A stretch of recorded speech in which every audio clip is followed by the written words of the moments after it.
Please be quiet for a moment. And I want to tell you something. The moment that this starts becoming chaotic, like animalistic, we're gone. Do you think this is fun for us?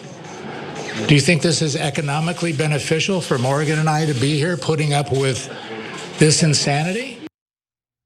It would probably suit US Ambassador to Turkey Tom Barrack appropriately to maybe consider the insanity of US foreign policy, but of course, he's not gonna do that. He's gonna double down on threats to Lebanon. Now, the video that you just watched was actually from this past summer where he essentially talked down to journalists in Lebanon, essentially implying that they're animals over how they were acting. But nonetheless, it looks like he is reissuing a fresh new round of threats against Lebanon if they do indeed fail to disarm Hezbollah. However, what disarming Hezbollah looks like or how to determine that that goal is even achieved remains unclear. But I'm about to get to the details of the threat that was issued on a very lengthy X post. Cenk, any initial thoughts? Yeah, so there's a theoretical ceasefire between Israel and Hezbollah and Lebanon, but Israel never listens to ceasefires. They've been bombing and occupying Lebanon ever since. So to me, of course, the biggest problem among a series of problems is how they're going to drag us into it. So what you're seeing there and what you're about to watch is not the Israeli ambassador threatening war and destruction to Lebanon.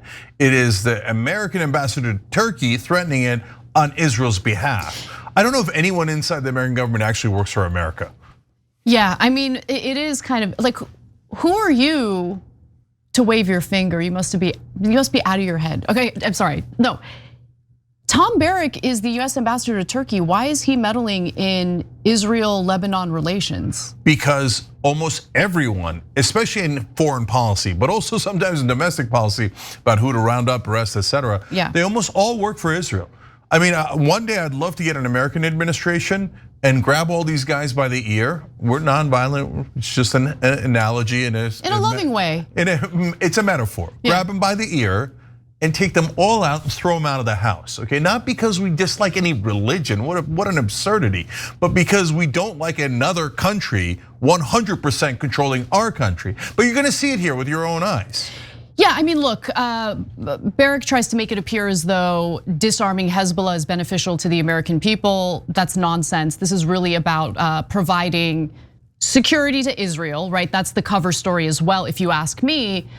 Really at the heart of this matter is something that the Israelis, meaning the Israeli government, when I say the Israelis, I mean the Israeli government, has been attempting to do for a long time now, which is essentially annex parts of southern Lebanon, and it does appear that they are accomplishing that mission. So let's get to the details. Here is the heart of the threats Barrack had issued to Lebanon.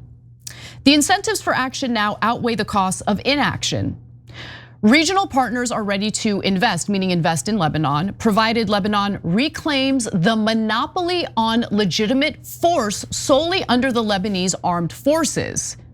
Should Beirut continue to hesitate, Israel may act unilaterally and the consequences would be grave. So essentially, Barrack and the United States government, along with Israel, of course, are pressuring Lebanon to disarm Hezbollah. Now, doing so is very likely going to lead to a civil war within Lebanon. And so the Lebanese government is musing about how to do this in a way that doesn't spark a civil war within the country. At the same time, the United States, following through with Israel's demands, have given the Lebanese an insane timeline to disarm Hezbollah, right? 90 days. And if they don't meet that deadline, well, there's a threat being issued. And I'm gonna get to that threat in a minute. Yeah, I just want 2 quick points. One is these impossible standards. Hezbollah has to disarm. How do we know when it's all disarmed? The same thing with Hamas. They have to disband and disarm. How do we know when they've turned in enough weapons or enough people? And the answer is, and by the way, no one in mainstream media asks. What an absurd thing not to ask the most obvious question of all time. Because it's supposed to be an impossible standard so that Israel can come back and go, they didn't do it enough. Now I'm gonna have to kill them all and I'm gonna have to take their land. They made me do it in self-defense, I had to take their land. But to me, Anna, the most outrageous part of this first quote that you read is, then Israel may act unilaterally. They're not going to act unilaterally. No, but hold on. No, unilaterally as in we don't care what Lebanon thinks or any other Arab nation or any other nation on the planet thinks. But wait, you're the American ambassador. Why are you putting out statements on behalf of Israel? You're telling us how Israel is going to act. And the reason they're doing that is because Israel can put out that statement. They're making the American ambassador to Turkey put out that statement so that the region understands it's not just us threatening you. We control America, and America is behind us and will obliterate you upon our command. That's why you're seeing this theater. Well, he also repeated the threat in this lengthy post, saying that if Beirut fails to act, Hezbollah's military arm will inevitably face major confrontation with Israel at a moment of Israel's strength and Iran-backed Hezbollah's weakest point. Correspondingly, its political wing will undoubtedly be confronted with potential isolation as it approaches the May 2026 elections. You know, two things are happening simultaneously, and the two things contradict each other. On one hand, you have these incessant claims about how strong and incredible and miraculous Israel and the IDF is, that they have weakened all their enemies and they have secured Israel's safety. And then at the same time, when it comes to these demands in getting the Lebanese government to disarm Hezbollah, without any granular details, by the way, of how they would do that, what that would look like, how do you figure out that you've accomplished that goal? They always lean into the argument of we have to do this for Israel's security. Well, which one is it? Did you guys essentially decapitate Hezbollah? They have no power now and you're fine? And your army and military is incredible? Or is Hezbollah still a grave threat? At the end of the day, Israel wants portions of southern Lebanon. And in fact, they are currently occupying southern Lebanon, even though the ceasefire that was signed between Hezbollah and Israel last year essentially indicated that Israel would agree to withdraw from southern Lebanon. They have not withdrawn. Of course not. And in fact, Tom Barrack is saying absolutely not. Under no circumstances is Israel going to withdraw. Okay, so they're just gonna occupy land that doesn't belong to them? A country that doesn't belong to them? So this is part of why we cover it, because you're not gonna see this in American media, even though it's on tape, it's on the record, everybody, no one disputes the facts. Isn't that amazing? Israel never follows a ceasefire. This current government of Israel has never kept their word. So, but the US media knows that, but keeps that from you. The US media knows that they're occupying land in Lebanon, but keeps that from you. They know that they're promising to obliterate Lebanon and have not followed through on any of their commitments to Lebanon, but they keep that fact from you because they have to keep up the mirage of self-defense. Now, the reality is Hezbollah's leadership is not decimated, it's gone. They literally killed everyone in Hezbollah's leadership. So they'll say, well, now there's new leadership.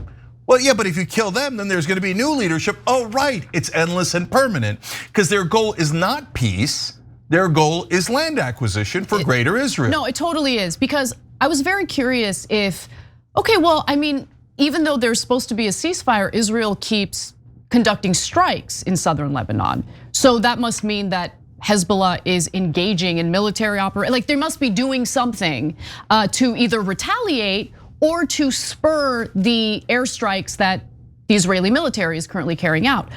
So I did some digging, and here's what I found. Let's go to graphic 5.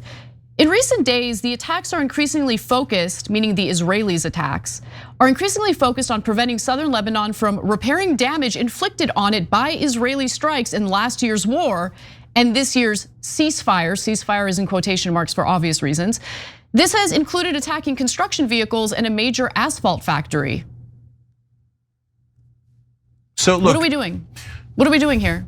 Yeah, Anna, when I read that, I thought this is partly them just destroying every neighbor, destroying their economy, destroying anything in the country just to be able to keep acquiring land. But the other part of it is, there's a paranoia that's built into Israeli culture of we're all gonna die at any second, and there's greatly reinforced by right-wing Israeli propaganda. And in right-wing there is not the same thing as right-wing here. Right-wing there is maniacal, off the charts. If you think the right-wing here is a little touch, wait till you see the Israeli right-wing. They're like, murder all the Palestinians, greater Israel, take all their land, right? So, and that's slight majority in the country, in Israel, right? So what they want, they think, unless we have obliterated every part of their economy, they might be able to put together a stone and a stick to hit us with, oh my God, our existence is in danger. We're the victims.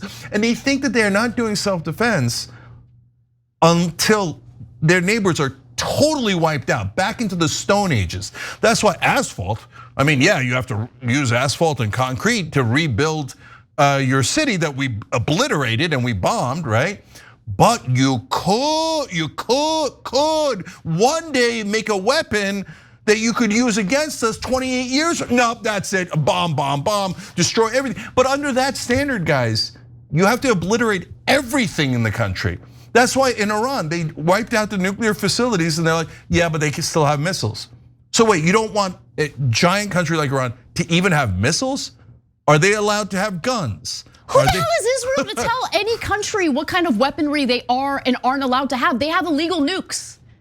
They have nukes that they won't acknowledge publicly and are not part of the non-proliferation treaty. I don't give a, like this is the thing, we have a political class in America that is completely captured by foreign interests and corporate interests. So as a result, they don't care about the American people and are totally willing to enable what Israel is up to.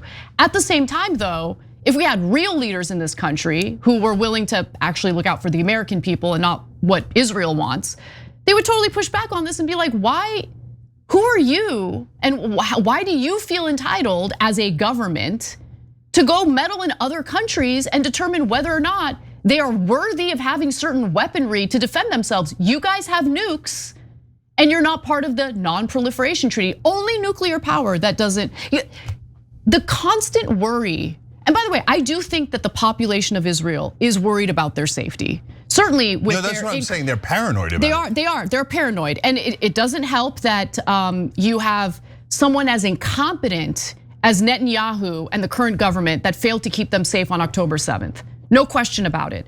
But at the same time, maybe incompetent. Yes, I mean there are some cases. There's a lot of reporting that it was not incompetence. Yeah, that because it was they want an excuse, guys. Everybody knows this. The only people who won't acknowledge it is American media, whose job is to lie on behalf of Israel. They're like, oh, allowing a hit so that you could counter attack and take land. That is a crazy idea. Nobody has ever heard of. What are you talking about? It's happened a million times through history. Like, are you denying that that's happened? Forget Israel, forget America. Just a million times in history through conflict. Of course, that happens literally all the time. Not every single conflict, but so regularly. But they say, no, Israel's such angels. They would never do what other people do because they're the most moral army in the world. Even though Israel, you can get across Israel like 3 minutes. Okay. And 7 hours. Oh, I cannot put my boots on. I don't know where to go. Oh, are they killing them? Come on, get out of here. I mean, at a bare minimum, the naivete of American media is depressing, and not one of them understands history, facts, news reporting, or they're cowards. No, on this issue, I don't think they're incompetent. The media, American media. I think the American media and commentators, pundits within American media see what's happening, see it clearly. They're either cowards or they support what's going on, or yeah, they're not journalists. Well, guys, again, let's be honest about this, right? So you're not allowed to be honest in American media, but let's be honest. Are there pro-Israel executives who will fire you if you criticize Israel? Obviously. Of course there are. Of course. Is everyone on television and in mainstream media worried about a pro-Israel executive who's going to fire them if they go a smidge beyond a line in the pro-Israel executive's mind, not in reality, right? Like the genocide is super obvious, but there are pro-Israel executives like, how dare you call it a genocide, you anti-Semite? So everybody's scared. They're like, no, I'm not gonna say anything. It's super obvious, but I'm not gonna do my job, right? So Anna, the other part of this is, to your point, there is a feeling like Israel is allowed to kill everyone near them, is allowed to destroy all the countries around them. Because they are. Because in American media and politics, we assume that Israel is superior, and that Israel is almighty, and Israel cannot be questioned. They have a right to nukes, Iron Dome, and the entire United States military and our troops backing them up with their lives and all of our money, 310 billion, 8 trillion on global war on terror. It's everyone in American media assumes, of course, you owe Israel. You owe them all of this. And of course they're allowed to obliterate all their neighbors. Of course they don't have to follow international law. It is their no good, dirty Muslim neighbors who every once in a while will throw a stone back.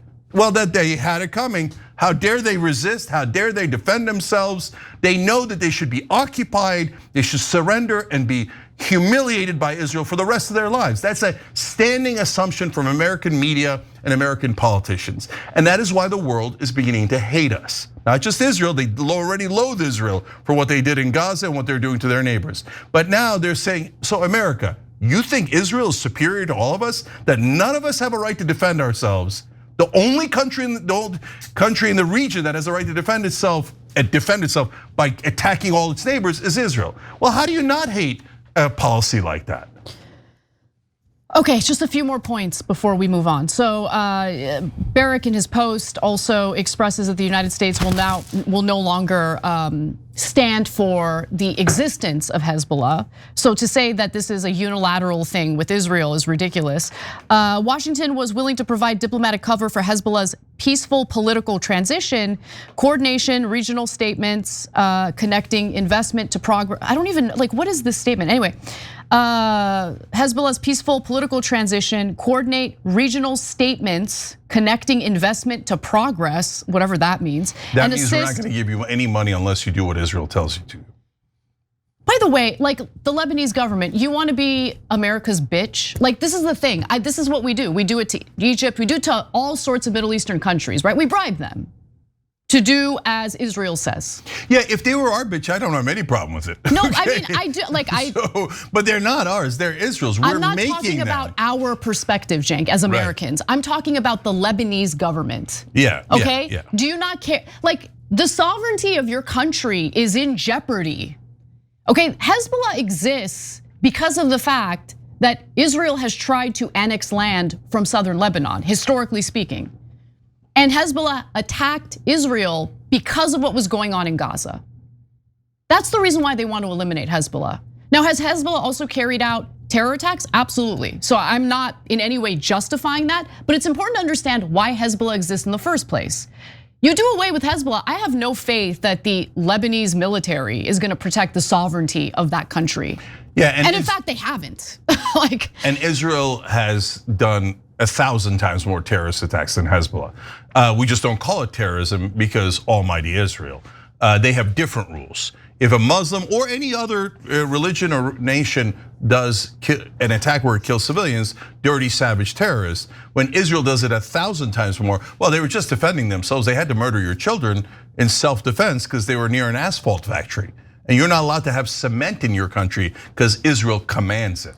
Oh yeah, and going back to that, they're destroying anything that's being rebuilt because they want to take that land. You rebuild things, you're gonna have Lebanese people move back to the parts of southern Lebanon that have been bombed to smithereens as a result of Israel's airstrikes. Yeah, Israelis are destroyers. They destroy everything on the land so they can take it. It's not like it didn't happen. It happened in 48, it happened in 67, it's happening right now. So it's not just this government, let's be honest. Okay. The history of Israel is a history of destruction, terror, and land seizure. That's an empirical fact. Finally, I want to read this excerpt from Jason Ditz over at antiwar.com. Adding to the sense that nothing Lebanon does is going to ultimately matter anyway, Barrack concluded the argument by declaring peace is an illusion. These were earlier comments he made a few months ago, by the way. Peace is an illusion, and that there's never been peace. There will probably never be peace. You know, when I read that, Anna, I thought, wait a minute, there's so much Israeli propaganda in American media that it's hard to tell what's real and what's Alice in Wonderland, Hasbara, right? So I was like, wait, the whole thing that people say all the time in America is, oh, it's impossible to get peace in the Middle East. Impossible to get peace in the Middle East. Now you think, well, that's normal because there's been these nonstop conflicts and it's a normal thing to say. And I thought, wait, was that also Hasbara? like to get us to believe that peace in the Middle East is impossible. So don't sweat it when Israel keeps attacking all of its neighbors and taking their land. Man, just throw up your hands and go, peace is not possible in the Middle East anyway. But wait a minute, we know it's possible. Israel and Egypt made a spectacular peace deal. So what do you mean it's not possible? That is empirically incorrect, right? But Israel wants you to believe that peace is totally impossible so that you fund them, their military operations more, they're protecting themselves in a time of war, and it's okay when they bomb Lebanon, Syria, Yemen, Iraq, Iran, West Bank, Gaza, et cetera, and take land because, oh God, we're not gonna ever get peace in the Middle East. So I don't know. I don't know if it was just intentional Israeli propaganda, but it's not true. Of course you can get the peace as long as you want peace. The problem is the Israelis definitively do not want peace. They want land. This is yet another example. They're making our American ambassador tell Lebanon, we're gonna rip you to shreds if you don't listen to Israel. No, listen, Israel can't make our American ambassadors do anything. So like, don't take that agency away from Barrack. Barrack is happy to do this. Yeah, they're all corrupt. Exactly. Every time you ring the bell below, an angel gets his wings. Totally not true, but it does keep you updated on our live shows.